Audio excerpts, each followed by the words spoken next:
हूँ प्रियंबदा तिवारी और आप देख रहे हैं तिलक पत्रिका। संगम की नगरी प्रयागराज में आस्था का महाकुंभ लग चुका है। ऐसे में दूर दूर से भक्त मां गंगा में स्नान करने के लिए खींचे चले आते हैं। अभी हमारे साथ ज्योतिषाचार्य वेद प्रकाश मिश्रा जुड़ चुके हैं, जिनसे हम जानते हैं कि वैज्ञानिक दृष्टि से और धार्मिक दृष्टि से गंगा में स्नान का विशेष महत्व क्या है। जी देखिए, प्रयागराज में संगम माने जहाँ कई लोग मिले उसको संगम कहा जाता है। तो प्रयागराज में गंगा, यमुना, सरस्वती तीनों का संगम होता है, इसलिए वो संगम है, त्रिवेणी संगम। तीन वेणियों के कारण त्रिवेणी।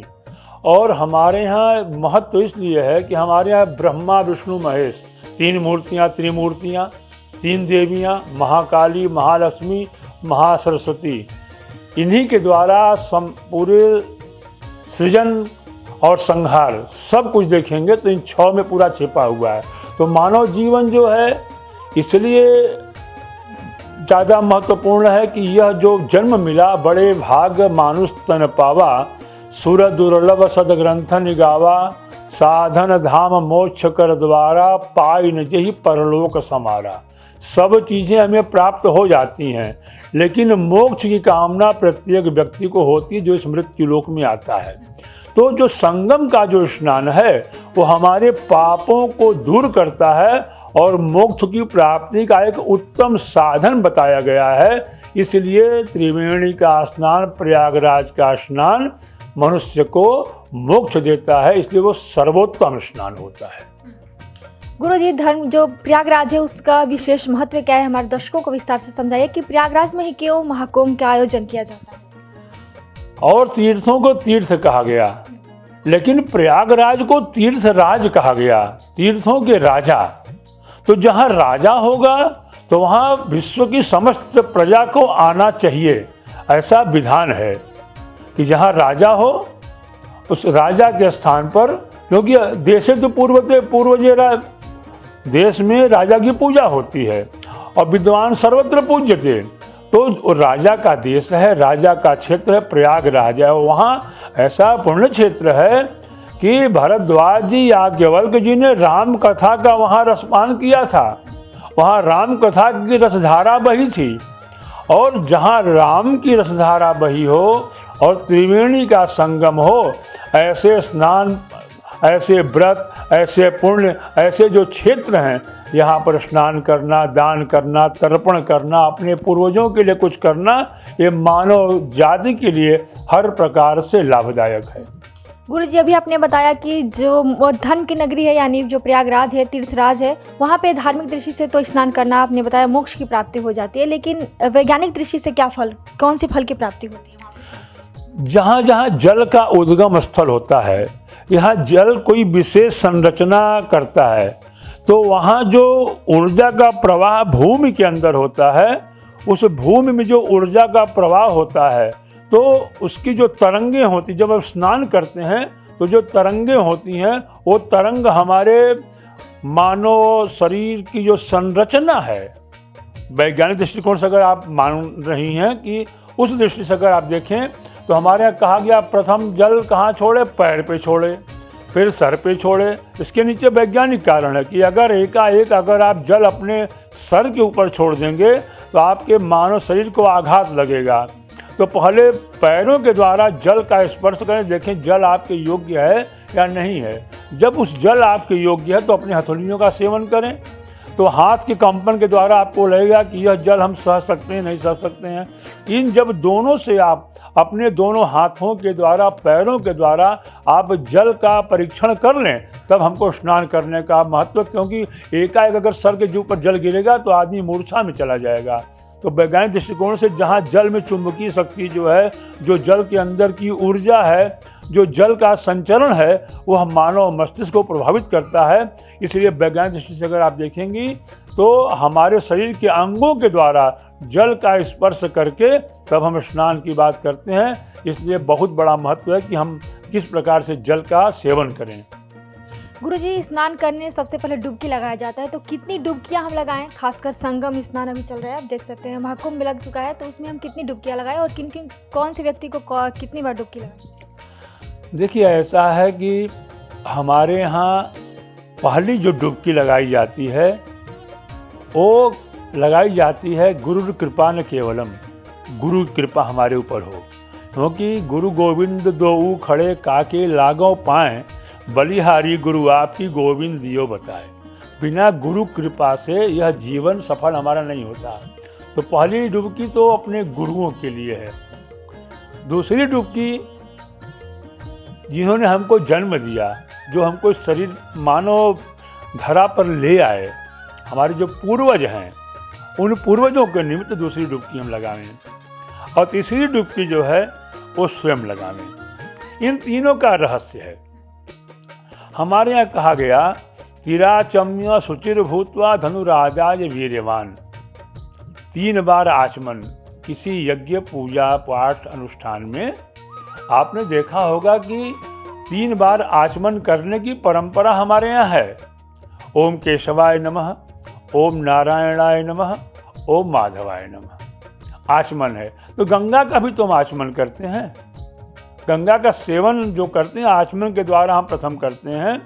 तो जो 3 बार है, क्योंकि हमारे यहाँ 3 की विशेषता है। हमारे यहाँ 3 देव, ब्रह्मा विष्णु रुद्र, 3 देवियाँ।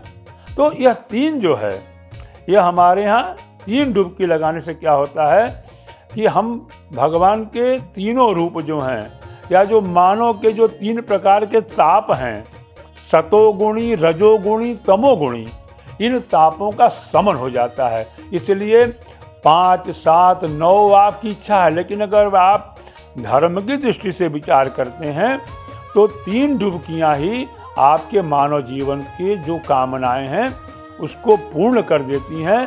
चौथी उस डुबकी की आवश्यकता किसी भी तीर्थ में नहीं है, क्योंकि हमारे यहाँ तो कहा गया गंगा गंगेति यो ब्रूयात् योजनानां शतैरपि मुच्यते सर्व पापेभ्यो विष्णुलोकं स गच्छति। अगर 100 योजन दूर से भी हम 3 बार गंगा गंगा गंगा कहते हैं तो हम तो पापों से मुक्त हो जाते हैं। चौथी डुबकी की आवश्यकता कहाँ है? इसलिए 3 डुबकी सर्वोत्तम है। वैसे आपकी इच्छा, आप जितनी डुबकियां लगावें, जितना आचमन उतना डुबकी, यही हमारा धार्मिक दृष्टिकोण से महत्व है। गुरु जी, सनातन धर्म में तिथि का विशेष महत्व बताया गया है, तो तिथि के अनुसार हम कितनी बार डुबकी लगाएं? हमारे देखिए, हमारे यहाँ 27 नक्षत्र हैं और 12 राशियाँ हैं, और तिथियाँ हमारे यहाँ 15 + 1। अगर प्रतिपदा से अमावस्या लेंगे तो 15, पूर्णिमा को बढ़ा देंगे 16 तिथियाँ हैं। हर तिथियों के देवता अलग अलग हैं, हर व्यक्ति के राशि अलग है, हर व्यक्ति के इष्ट अलग होते हैं। प्रतिपदा तिथि के देवता अग्नि नारायण हैं। तो जिन व्यक्तियों के शरीर में क्रोध की अधिकता हो, ज़्यादा क्रोध करते हों, हर समय हाइपर रहते हों, तो ऐसे लोगों को प्रतिपदा का जो स्नान होता है वो उनके अंदर की जो ज्वाला क्रोध की है उसको समन करता है, उसको दूर करता है। तो प्रतिपदा तिथि का स्नान आपके लिए क्रोध के समन का कारक है। द्वितीया तिथि का स्नान करते हैं तो ब्रह्मा जी का है। यथा चतुर्मुखो ब्रह्मा, हम चाहते हैं कि हमारा चतुर्दिक अभ्युदय हो, चारों दिशाओं में हमारी यश हो, हमारी कीर्ति हो, हमारा वैभव हो। तो इस दृष्टिकोण से अगर आप द्वितीया तिथि को स्नान करते हैं तो ब्रह्मा जी की कृपा आपके ऊपर प्राप्त होती है, आपके अंदर ब्रह्म तेज उत्पन्न होता है, जिससे चतुर्दिक आपकी यश और कीर्ति बढ़ती है। तृतीया तिथि का स्नान आप गौरी का स्नान है, क्योंकि हमारे यहाँ तीज को, हरतालिका तीज को देवी का व्रत रहा जाता है।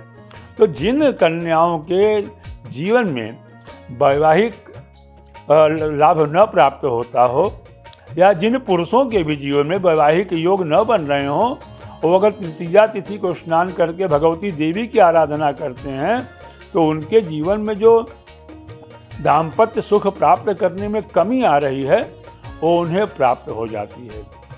चतुर्थी तिथि के देवता हमारे यहाँ गणेश जी माने गए। तो गणेश जी विद्या वारिधि बुद्धि विधाता, विद्या वारिधि बुद्धि तीनों के देवता हैं। हमारे यहाँ कहा गया है कि विद्यार्थी लभते विद्याम, धनार्थी लभते धनम, पुत्रार्थी लभते पुत्रान, मोक्षार्थी लभते गतिम। तो धन, यश, पुत्र और मोक्ष सब कुछ देते हैं। तो चतुर्थी तिथि को तीर्थों में स्नान करने से भगवान गणपति की कृपा प्राप्त होती है और उसके जीवन के समस्त विघ्नों का शमन होता है। पंचमी तिथि हमारे यहाँ बताई गई है भगवान नागराज की। नागराज, बहुत से व्यक्तियों के कुंडली में राहु दोष होता है। अगर राहु केतु के मध्य में सारे ग्रह आ जाते हैं तो उसे राहु दोष कहा जाता है। राहु शांति, जिसको आजकल कालांतर में उसका नाम चेंज हो गया है, उसको लोग काल सर्प कहते हैं, लेकिन अगर आप मूल कहिए तो राहु शांति है। तो जिन व्यक्तियों के जीवन में सारे कार्य बाधित हो रहे हों, रुक रहे हों, क्रम से न हो रहे हों, ऐसे व्यक्तियों को, क्योंकि हमारी नागपंचमी मानी जाती है, नागपंचमी पंचमी को ही होती है, तो नागों का पर्व है, तो उस दिन स्नान करने से तीर्थों में हमारे जीवन में ग्रह दशा में जो ऐसी कोई स्थिति होती है जन्मांग चक्र में, वो दूर हो जाती है। षष्ठी तिथि हमारे यहाँ भगवान कार्तिकेय, जो भगवान शंकर के प्रथम पुत्र हैं माता पार्वती के, उनकी तिथि है। मानव जीवन में 6 विकार हैं: काम, क्रोध, लोभ, मोह, मद और मत्सर। जब 6 विकार हमारे जीवन में हैं, हमारे शरीर में भी रहते हैं, तो उन 6 विकारों को अगर हम दूर करते हैं तो हम एक बढ़िया पद प्राप्त करते हैं। तो 6 विकारों को दूर करने के लिए अगर हम षष्ठी तिथि को स्नान करते हैं और भगवान षडानन का पूजन करते हैं तो हमें उस स्नान का भी फल मिलता है, हमारे जीवन को भी लाभ होता है। सप्तमी तिथि सर्वोत्तम हमारे यहाँ है, इसलिए कि हमारे मानव जीवन में 7 दिवस हैं: रवि, सोम, भौम, बुध, गुरु, शुक्र, शनि। और भगवान सूर्य के रथ में 7 घोड़े हैं, वो 7 दिन के प्रतीक हैं। और जब कभी इंद्रधनुष निकलता है तो आपने देखा होगा कि उसमें 7 रंग होते हैं। सप्तध्वनियाँ हमारे यहाँ सा, रे, ग, म, प, ध, नि 7 हमारे यहाँ हैं, जिनसे कि स्वर रागिनियाँ निकलती हैं। तो भगवान सूर्य की, और भगवान सूर्य हमारे शरीर के ऐसे देवता हैं कि रोग के निवारण करते हैं और हमारे जो चर्म है, चर्म के स्वामी, चमड़े के स्वामी हैं। तो उस दिन भगवान सूर्य की सप्तमी जो तिथि है, अचला सप्तमी हमारे यहाँ मानी जाती है। उस दिन भगवान सूर्य का सबसे बड़ा व्रत होता है अचला सप्तमी को। तो सप्तमी का स्नान भगवान सूर्य कृपा प्राप्त कराता है। नमः सूर्याय शांताय सर्वरोग विनाशिने ममेप्सित फलम दत्वा प्रसीद परमेश्वर। भगवान सूर्य रोगों का शमन करते हैं, और जब रोग का शमन होगा, आदमी निरोगी रहेगा तो शतायु होगा, उसकी आयु लंबी होगी। इसलिए सप्तमी तिथि का स्नान मनुष्य को हर प्रकार से लाभ देता है। अष्टमी तिथि रुद्र की तिथि है। रुद्र हमारे यहाँ असंख्यात रुद्र कहा गया, एक रुद्र नहीं है, उनकी कोई संख्या ही नहीं है, असंख्यात रुद्र हैं। किसी भी यज्ञ में, अनुष्ठान में, पूजा पाठ में आप कभी जाएंगी, यज्ञ मंडप में आप देखेंगी तो ईशान कोण में नवग्रह के पास में असंख्यात रुद्र की स्थापना होती है। जिस यज्ञ में भगवान रुद्र की स्थापना नहीं होगी वो यज्ञ नष्ट हो जाता है। सती अपने पिता के घर में जब गई और देखा कि वहाँ पर वह भगवान रुद्र का अंश नहीं रखा था, तो उन्होंने यज्ञ का विध्वंस उनके श्राप से हो गया, दक्ष का यज्ञ पूरा नहीं हुआ। तो हमारे यहाँ ये जो रुद्र के देवता की आराधना है, तो अष्टमी तिथि को अगर उनकी आराधना करके स्नान हम तीर्थ में करते हैं तो रुद्र कृपा प्राप्त। अब जिसके ऊपर रुद्र कृपा प्राप्त हो जाएगी तो करालम महाकाल कालम कृपालम, उसको बहुत लाभ होगा। नवमी तिथि हमारे यहाँ माता दुर्गा की, क्योंकि कलऊ चंडी विनायकऊ, कलयुग में चंडी माने भगवती दुर्गा और गणपति की आराधना लाभप्रद है। तो नवमी तिथि, इसको हम पूर्णा तिथि मानते हैं। नवमी को अगर आप देखेंगी तो किसी तिथि से वो कटता नहीं है। 9 क्या आप पहाड़ा पढ़ें, देखिए 9 पूर्णांक हमारे यहाँ है। तो माता दुर्गा कृपा प्राप्त करने के लिए को दुर्गा क्या करती है? दुर्गा दुर्गति दूर कर, मंगल कर सब काज। दुर्गा हमारी दुर्गति को दूर करती हैं, सुगति बनाती हैं और मंगल करती हैं। तो नवमी तिथि को भगवती दुर्गा के नाम पर, नवमी तिथि के नाम पर आप किसी दिन स्नान मत करें, नवमी को स्नान कर लीजिए, आपको पूर्ण लाभ हो जाएगा, क्योंकि पूर्णा तिथि है और जगत जननी सर्वोपरि है। और तीर्थ में वो वहाँ भी तो माता है, गोदावरी है, गंगा, जितने तीर्थ हैं, सरस्वती माँ है, गंगा माँ है, यमुना माँ है, ये भी माँ है। तो जब वहाँ सबका मिलन होगा तो मानव जीवन के लिए बहुत ही लाभप्रद हो जाएगा। 10वीं तिथि हमारे यहाँ मानी जाती है यमराज की। प्रत्येक व्यक्ति को मृत्यु का भय है। कौन चाहता नहीं कि हम ज़्यादा जिएं? मृत्यु का भय सबको होता है। इसलिए जो 10वीं तिथि यमराज की तिथि है, तो यमराज की तिथि के दिन स्नान करने से, उनका तर्पण करने से, स्नान केवल नहीं, उनका तर्पण करें, स्नान करें, अपने पितरों के लिए भी करें। तो 10वीं का स्नान जो होता है हमारे यहाँ, वो यमराज के भय से मानव को दूर करता है। एकादशी, द्वादशी 2 तिथियाँ हमारे यहाँ भगवान नारायण की हैं, भगवान विष्णु की, क्योंकि विष्णु कोटि सम पालन करता, वो पालनहार हैं। तो वो जो तिथि है एकादशी और द्वादशी, उस दिन किया हुआ सारा जप तो भगवान नारायण को प्राप्त हो जाता है। एकादशी को आप स्नान करें या द्वादशी, दोनों तिथियाँ, क्योंकि हमारे 2 तिथियाँ होती हैं, वैष्णवा नाम, स्मार्ता नाम। एकादशी हमारे यहाँ 2 है, तो एक एकादशी हो जाती है, एक में द्वादशी युक्त होता है।